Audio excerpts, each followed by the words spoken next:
우리가 바라보는 이 표는 세계에서 가장 영향력 있는 여권 순위라는 표입니다. 이것은 2024년 1월 10일자로 영국 국제교류 전문업체인 헨리 & 파트너스가 2024 헨리 여권 지수를 발표했습니다.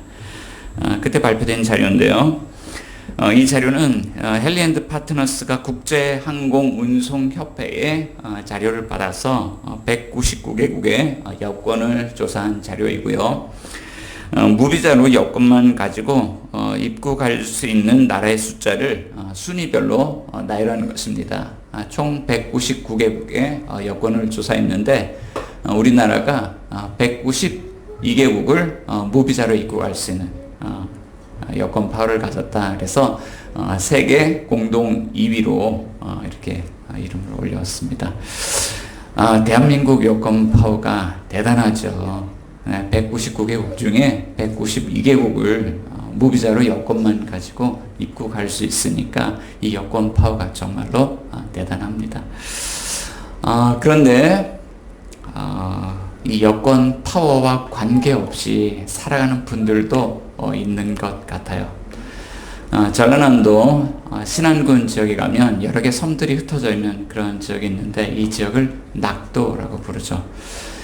이곳은 예전에 많은 분들이 살았고 각 섬마다 교회도 세워져 있었지만 지금은 많은 분들이 떠나가고 이제 어르신 분들만 몇 분 남아서 그렇게 살고 계시고 이곳에 있는 교회들이 목회자가 없이 텅텅 비어있는 그런 교회들도 여러 있는 것을 볼 수 있습니다.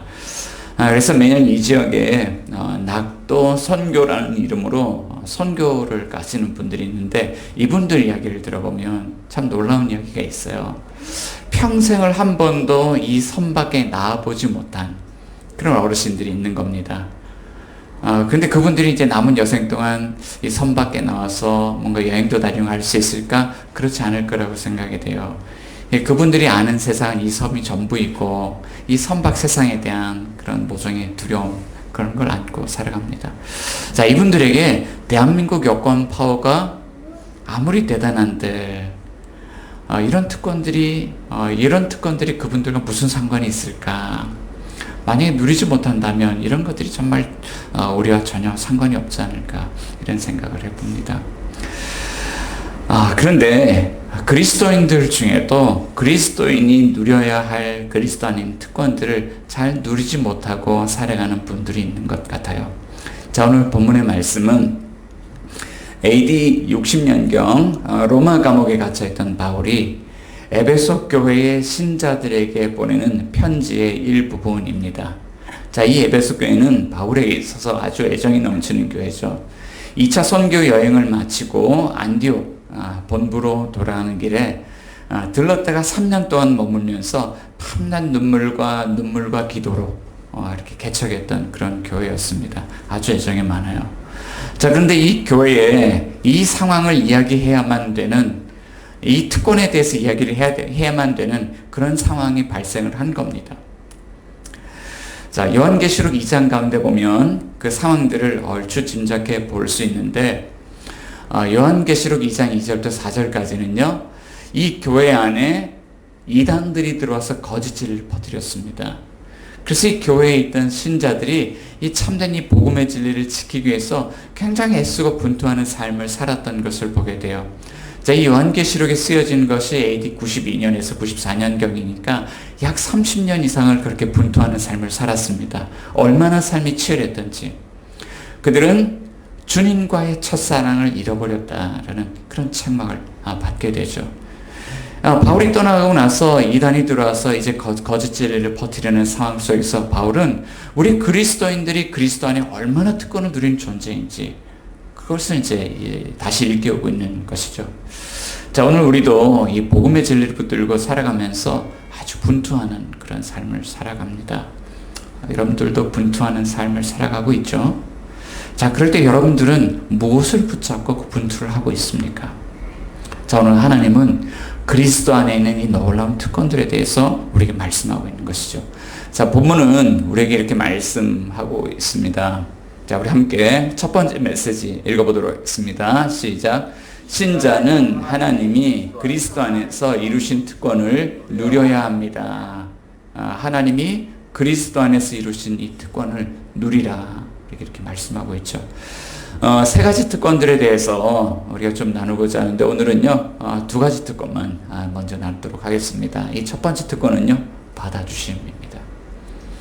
자, 하나님이 나를 그리스도 안에서 받아주셨습니다. 라는 것입니다. 따라 보겠습니다. 하나님이 나를 그리스도 안에서 받아주셨습니다. 자, 지난주에 우리가 그리스도인이 된다는 것은 나눴죠. 자, 그리스도인이 된다는 것은 하나님의 자녀로 살아가는 것입니다. 요한복음 1장 12절에서는 영접하는 자, 곧 그 이름을 믿는 자들에게는 하나님의 자녀가 되는 권세를 주셨다라고 말씀하고 있습니다. 자, 그러면 우리는 어떻게 하나님의 자녀가 되었을까요? 바울은 로마서 8장 15절에서 또 이렇게 말씀하고 있어요. 자, 우리 같이 한번 읽어볼게요. 시작. 여러분은 또다시 두려움에 빠뜨리는 노예의 영을 받은 것이 아니라 자녀로 삼으시는 영을 받았습니다. 그래서 우리는 그 영으로 하나님을 아바 아버지라고 부릅니다. 자, 우리가 예수님 믿을 때 하나님이 성령을 부어주셨다 말씀합니다. 자, 그런데 그 성령님의 별명이 있습니다. 그 성령님은 자녀로 삼으시는 영입니다. 여기서 자녀로 삼는다는 것은요, 입양한다는 의미예요. 우리가 예수님을 구주로 받아들일 때, 믿을 때 하나님이 우리를 하나님의 자녀로 입양해 주셨습니다. 그럴 때 우리가 하나님의 자녀가 되었다는 것을 인치시는 분이 바로 성령님이시다 이렇게 말씀하고 있는 거예요. 자, 그런데 여러분, 이것이 특권이라고 말씀하고 있는 것입니다. 바울은 오늘 본문 말씀을 통해서 에베소서 2장 1절부터 7절까지의 말씀을 통해서 내용상 두 가지 이야기를 하고 있는데 이것을 요약하면 이렇게 돼요. 1절부터 3절까지는 죽었던 너희를, 4절부터 7절까지는 하나님이 살리셨다라고 말씀합니다. 자, 이것을 두 단락으로 이렇게 나누면요, 1절부터 3절까지는 예수 믿기 이전의 상태라고 말할 수 있고요, 4절부터 7절까지는 예수를 믿고 난 이후의 상태라고 이야기를 하고 있어요. 자, 그런데 예수를 믿기 이전에 우리의 상태가 어땠냐? 죽었다라고 말씀하고 있는 거죠. 여러분, 죽는다는 것이 무엇을 의미할까요? 죽는다는 것은 관계의 단절을 의미합니다. 살다가 돌아가시면 관계가 단절이 됩니다. 음성을 들을 수가 없습니다. 또 이제 그분이 일하시는 모습도 더 이상 볼 수 없습니다. 또 그분에 대한, 그분이 돌아가신 분이 이제는 더 이상 마음과 생각도 가질 수가 없습니다. 그래서 이렇게 관계의 단절이 남아있는 그런 사랑하는 사람들에게 이것이 아픔을 가져다 주는 것이죠. 자, 어떤 분들은 예수 믿기 전에 여러분 죽었습니다 라고 이야기하면 이렇게 이야기할 수도 있습니다. 우리는 살아있는데요, 왜 죽었다고 합니까? 자, 그런데 육신은 살아있지만 그분에게 관계의 단절이 있어요. 하나님과의 관계가 단절되어 있습니다. 그분들은 하나님의 음성을 들을 수 있는 귀가 없습니다. 그분들은 하나님이 살아서 역사하시는 것을 볼 수 있는 눈이 없습니다. 그분들의 마음속에는 하나님을 사랑하고 하나님을 갈망하는 마음이 없습니다. 하나님과 단절이 되어 있습니다. 자, 이것을 우리는 영적 죽음이라고 부르는 것입니다. 자, 그런데 바울은 그 죽음의 상태를 우리에게 이렇게 설명해 주고 있습니다. 예수 믿기 이전의 상태, 여러분이 죽었습니다. 이 죽음에는 원인이 있습니다. 1절 가운데 보니까 여러분의 허물과 죄 때문입니다. 자, 여기는 세 가지 증상이 있었는데 죽어 있을 때 보니까 여러분들은 이 세상 풍조를 따라서 살았습니다. 하나님보다 세상을 더 사랑합니다. 하나님보다 돈을 더 사랑하고 명예와 인기를 더 사랑하고 권력을 더 사랑하고 성공을 더 사랑합니다. 그런데 바울은 이 일이 영적인 일이라고 이야기를 하죠. 그것은 공중권세 잡은 자를 따르는 것입니다. 자, 이것은 유대적인 생각인데요. 유대인들은 이렇게 생각을 했어요. 가장 높은 하늘 보좌에 하나님이 앉아 계시고 하나님이 세상을 다스리신다. 그리고 우리는 인간은 땅에서 살아간다.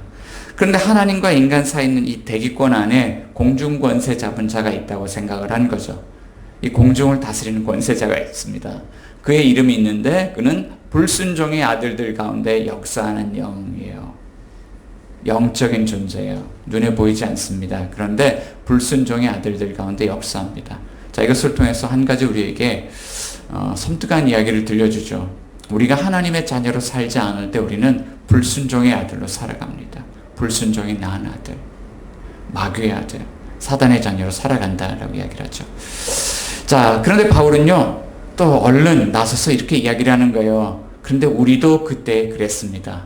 우리도 그때에 육체의 욕심을 따라 살았는데 육체와 마음이 원하는 것을 하면서 살았습니다. 내 마음대로 하면서 살았습니다.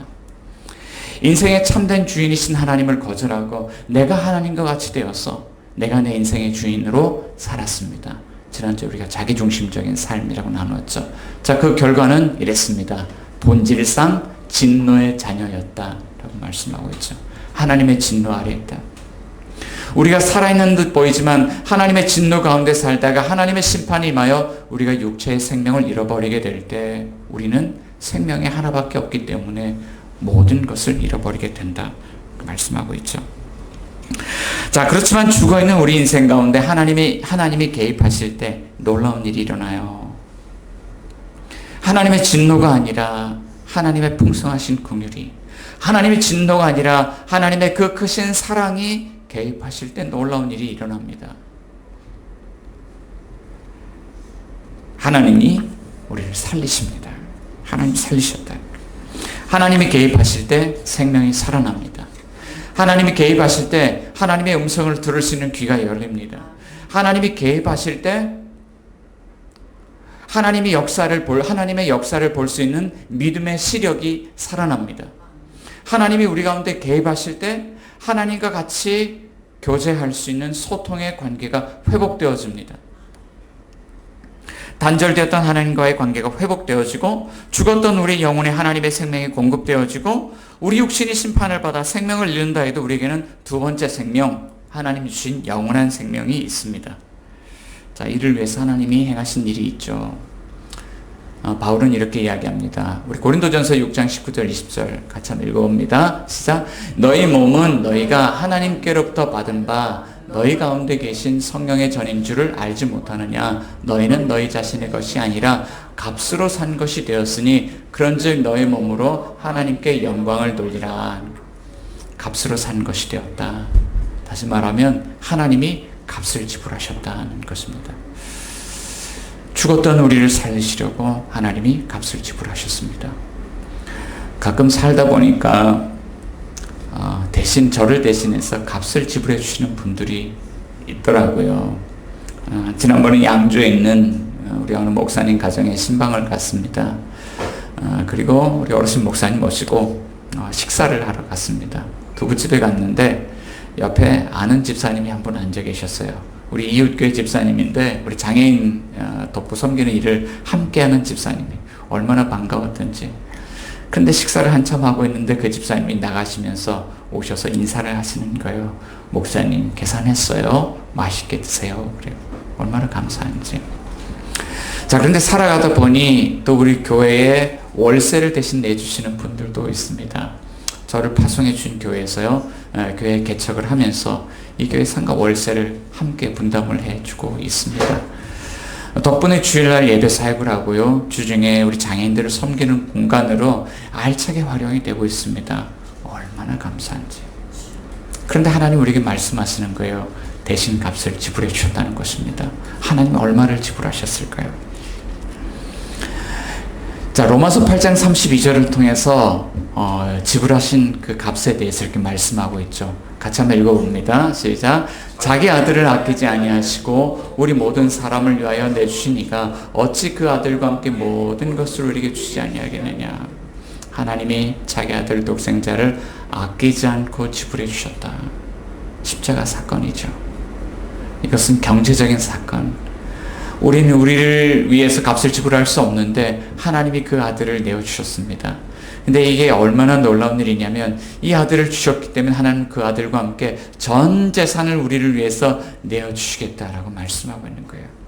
온 우주 만물의 주인이신 하나님이 우리를 자녀로 입양하시기 위해서 하나님이 가신 모든 것들을 값으로 지불하신다는 거예요. 우리가 하나님의 아들로 입양되었다라는 것, 그냥 입양되는 것이 아니죠. 온 우주 만물이신 그 하나님께 가장 귀한 값진 존재를 우리가 받아들여졌다는 거예요.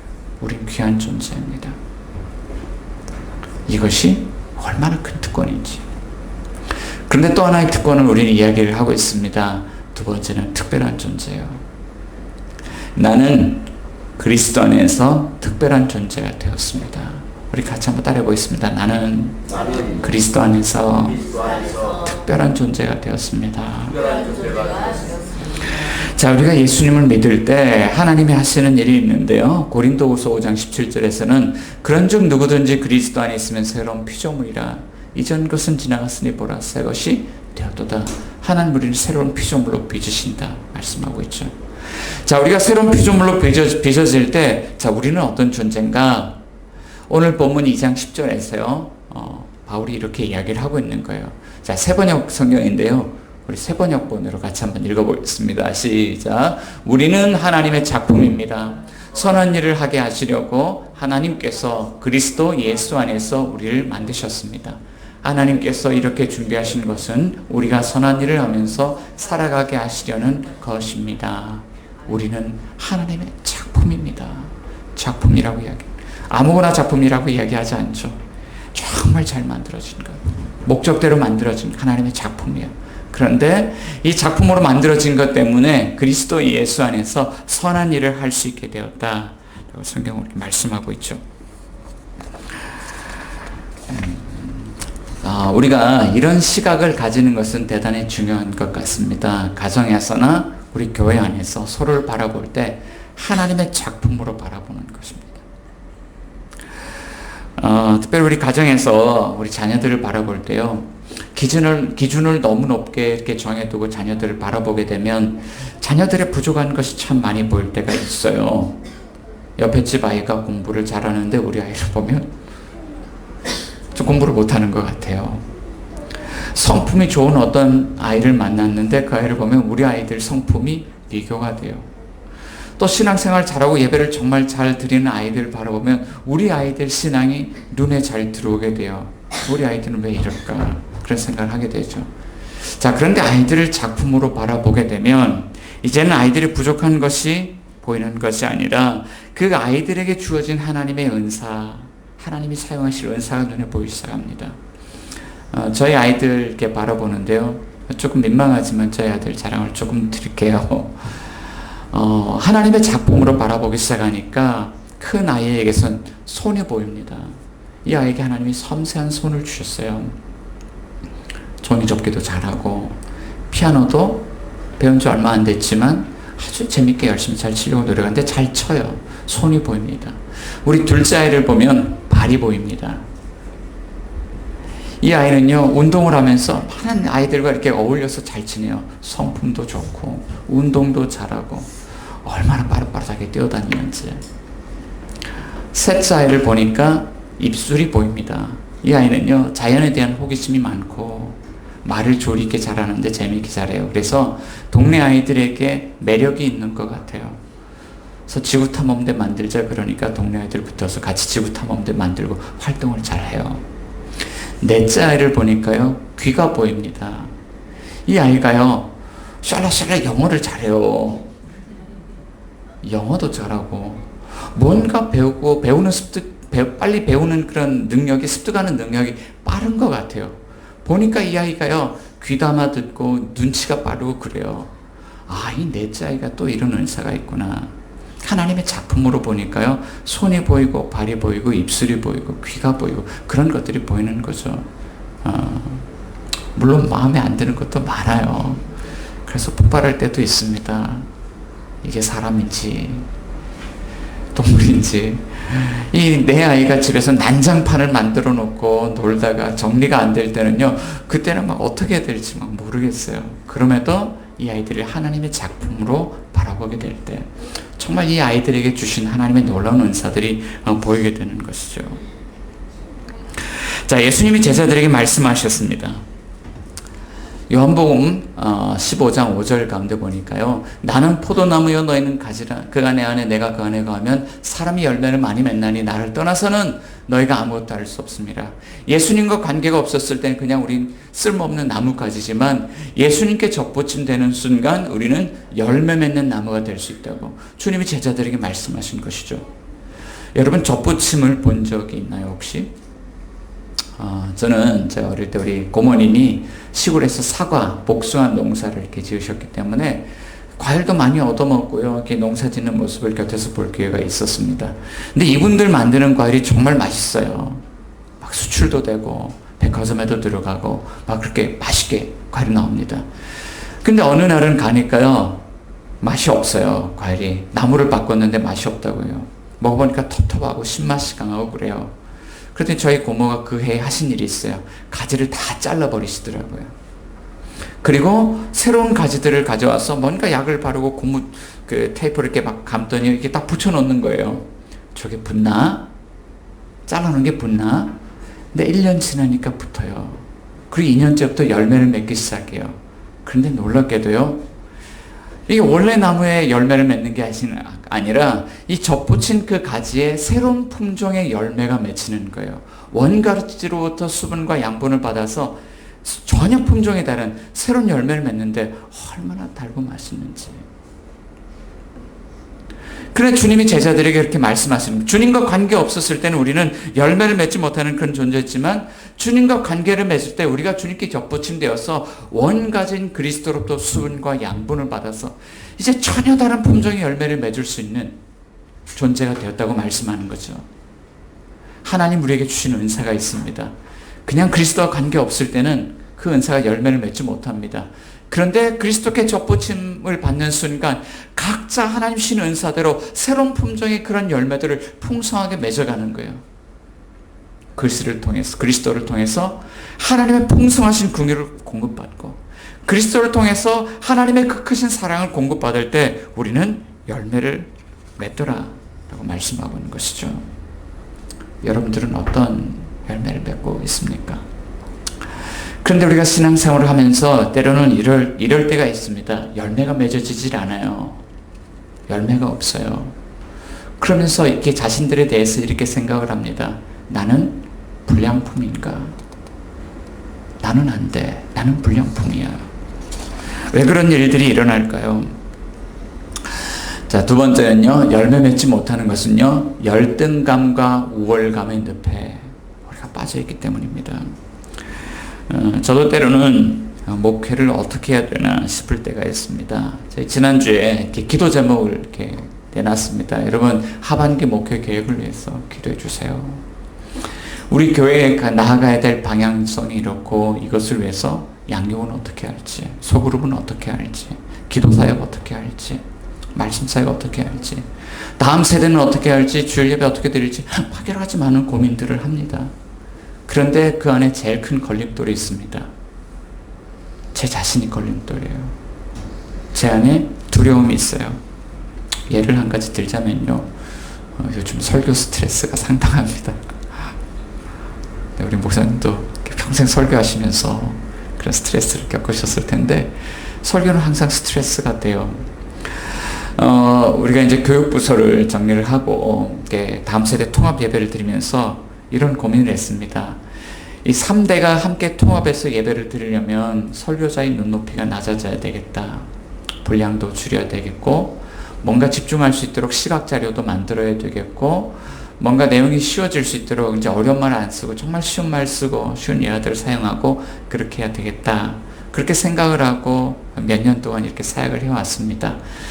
그런데 또다시 설교의 벽에 또다시 부딪히는 거예요. 나름대로 열심히 한다고 했지만 아이들이 그래요. 아빠 설교가 재미가 없어요. 설교가 너무 길어요. 재미없으면 짧게라도 해야지. 네. 그래서 이미 이제 아이들은 그 예배 시간 전에 엄마와 함께 이렇게 짧게 예배를 드리고 이렇게 예배 들어옵니다. 제 마음은 쿨하게 야 그렇게 해 라고 이야기하지만 마음속으로는요 뭔가 이렇게 아픔들이 남아있어요. 근데 설교만 어렵나요? 한 사람 전도하는 건 너무너무 어렵지요. 한 사람 목양하는 거 너무너무 어렵지요. 또 말씀 전하는 건 너무 어렵지요. 교회 사역하는 모든 사역들이 너무너무 어려워요. 그래서 제 마음에 어떤 두려움이 있냐면 교회 개척 사역을 한다고 불구덩이에 뛰어들었는데 평생 이렇게 목회하다가 끝나는 거 아니야. 지금까지 해온 걸 보면 앞으로도 그럴 것 같아. 그런 두려움이요 마음속에 막 자리를 잡고 있어요. 그래서 제 안에 나는 안 되나? 나는 불량품인가? 이런 생각을 하게 돼요. 그런데 우리 풍삼기라는 이 책을 이렇게 읽다 보니까 저만 그런 것은 아니고 다른 목사님들도 그런 고민들을 하시는 것 같아요. 특히 우리 김영국 목사님 그런 고민을 하는 걸 봤어요. 제가 보기에는 이분은요 다 가진 분이에요. 건설회사 회장님 아들로 태어났어요. 가진 것도 많죠. 공부도 잘하죠. 유학까지 다녀왔죠. 게다가요 생각은 얼마나 바른지 삶에 대한 깊은 고민, 진리에 대한 깊은 갈망 그런 것들을 가지고 살아가요. 제가 보기에 다 가졌어요. 그런데도 이 목사님이요 내가 목회할 수 있을까? 이런 생각을 가졌던 때가 있었습니다. 언제냐면 결혼 생활의 실패를 맛보고 그 아픔을 감당할 수 없었을 때. 그래서 함께 룸메이트로 있던 외국인 친구에게요 이런 고민을 나누었습니다. 야 내가 이런 아픔을 갖고 있는데 내가 목회할 수 있을까? 나도 목회할 수 있을까? 그랬더니 그 외국인 친구가 이렇게 대답을 했다는 거예요. 종이 위에다가 잉크를 뚝뚝뚝 떨어뜨려요. 얼룩을 만듭니다. 그러더니 그 얼룩을 가지고 그림을 막 그리기 시작합니다. 아름다운 그림을 그려냈어요. 그러면서 하는 이야기가 우리 인생에도 이렇게 얼룩을 질 수 있지 않냐? 얼룩 없는 사람이 누가 있냐? 그런데 만약에 하나님이 이 얼룩을 가지시고 그림을 그리신다면 하나님의 작품이 나올 수 있지 않을까? 여러분 우리 인생도 돌아보면 이런 수많은 얼룩들이 있지 않습니까? 어쩌면 오늘 제가 겪는 이런 그런 작은 소소한 실패 그런 경험들도요 이런 작은 얼룩일 수도 있습니다. 그런데 만약에 이 관점이 바뀐다 그러면 이 얼룩들도 하나님이 새롭게 그림을 그려가는 스케치하는 현장이 될 수 있지 않겠습니까? 여러분들에게는 어떤 얼룩이 있습니까? 그 얼룩 때문에 발목이 메어 있지는 않습니까? 자, 그럼 우리는 어떻게 정말 하나님의 작품으로 살아갈 수 있을까요? 자, 세 번째 마지막 메시지인데 이거 함께 읽겠습니다. 시작. 하나님은 그리스도와 함께 우리를 살리십니다. 하나님이 우리를 위해서 우리를 살리시려고 그리스도를 보내주셨는데 그리스도와 함께 우리를 살리신다. 자, 오늘 본문의 강조점은요 함께라는 단어였습니다. 2장 4절에서 7절까지 가운데 보면 긍휼이 풍성하신 하나님이 우리를 사랑하신 그 큰 사랑을 인하여 5절부터 같이 읽을게요. 5절 6절 시작. 허물로 죽은 우리를 그리스도와 함께 살리셨고 너희는 은혜로 구원을 받은 것이라 또 함께 일으키사 그리스도 예수 안에서 함께 하늘에 앉히시니. 그리스도와 함께 살리셨고죠. 또 함께 일으키셨고 그리스도 예수 안에서 함께 하늘에 앉히셨다. 함께 살리셨다. 말씀하고 있어요. 자, 그런데 이것을 누구보다 먼저 경험한 사람이 있는데요. 바울 자신이에요. 바울 자신은 그리스도와 함께 사는 경험을 했어요.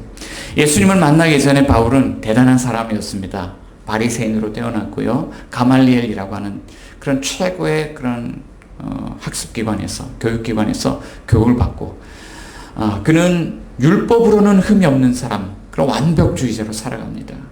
정말 숨막히는 인생이죠. 그런데 그가 그리스도와 그리스도의 교회를 핍박을 하면서 다메섹 도상에서 부활하신 예수님을 만나요. 그리고 그의 삶이 이렇다는 것을 깨닫습니다. 디모데전서 2장 13절에 그는 이렇게 고백합니다. 내가 전에는 비방자요 박행자요 폭행자였습니다. 디모데전서 1장 15절에서는 또 이렇게 이야기를 하죠. 내가 죄인 중에 내가 괴수였습니다. 이렇게 이야기를 해요. 자, 그런 그가 삶이 변화됩니다. 그의 삶에 참여해 주신 분이 있었죠. 그를 위해서 대가를 지불해 주신 분이 있었죠. 하나님께서 대가를 지불해 주시는데 그 하나님 친히 우리 가운데 오셔서 대가를 지불해 주셨습니다. 그는 그 사건을 이렇게 고백합니다. 갈라디아서 2장 20절 같이 읽어봅니다. 시작. 내가 그리스도와 함께 십자가에 못 박혔나니 그런즉 이제는 내가 사는 것이 아니요 오직 내 안에 그리스도께서 사시는 것이라. 이제 내가 육체 가운데 사는 것은 나를 사랑하사 나를 위하여 자기 자신을 버리신 하나님의 아들을 믿는 믿음 안에서 사는 것이라. 나를 위해서 대가를 지불해 주신 그분을 만났어요. 그분을 만나고 나서 그는 깨달았습니다. 그의 죽음이 나를 위한 것이었구나. 그래서 그는 그리스도와 함께 십자가에 못 박혔다는 고백을 하죠. 정말로 십자가에 못 박혀서 죽었다는 것이 아니라 그리스도의 십자가의 죽음이 나의 죽음으로 받아들여졌다라고 하는 거예요. 그래서 자신에게 사망 선고를 내립니다. 비방자요, 박행자요, 폭행자였고 내가 죄인 중에 괴수였고 내가 무엇을 할 수 있을까? 나는 아무것도 할 수 없을 거야. 나는 불량품이야 라고 생각했던 그에게 사망 선고가 내려져요. 그리고 그에게 부활하신 주님이 들어오셔서 그에게 생명을 창조하십니다. 오직 내 안에 그리스도께서 사시는 것이라. 이제 내가 육체 가운데 사는 것은 나를 사랑하사 나를 위하여 자기 자신을 버리신 하나님의 아들을 믿는 믿음 안에서 사는 것이라. 예수님 믿음으로 받아들였을 때 이제는 내 안에 주님이 사신다. 주님, 나는 주님의 것입니다. 주님 값으로 사신 것입니다. 이제 주님의 것입니다. 주님, 나를 이끌어 주세요. 자신 믿음으로 다 내어드렸다라고 하는 거예요. 자, 그런데 바울이 놀라운 이야기를 해요. 이 결단을 하고 이 믿음을 가진 이 순간 이후에 바울이 이런 고백을 하는 거예요. 빌립보서 4장 13절 같이 읽어볼게요. 시작. 내게 능력 주시는 자 안에서 내가 모든 것을 알 수 있느니라. 하나님의 풍성하신 긍휼이, 하나님의 그 크신 사랑이 나에게 능력이 되어서 이제 내가 모든 것 할 수 있습니다. 고백하고 있다는 것입니다. 여러분, 저는 불량품일까요? 불량품이라고 생각되는 그 순간에 주님께서 저의 삶에 참여해 주셨어요. 십자가에서 생명을 내어주셨습니다.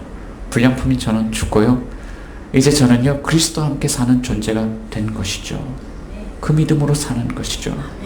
교회 개척에 대한 이런 실패 경험들, 아픔들, 물론 아픕니다. 이것이 제 삶의 얼룩이 될 수도 있습니다. 그렇지만 이것이 하나님의 손에서 작품이 될 수 있음을 믿습니다. 사랑하는 여러분, 여러분들이 복음의 진리를 분투하면서 살아갈 때 어떠한 특권을 누리고 있습니까?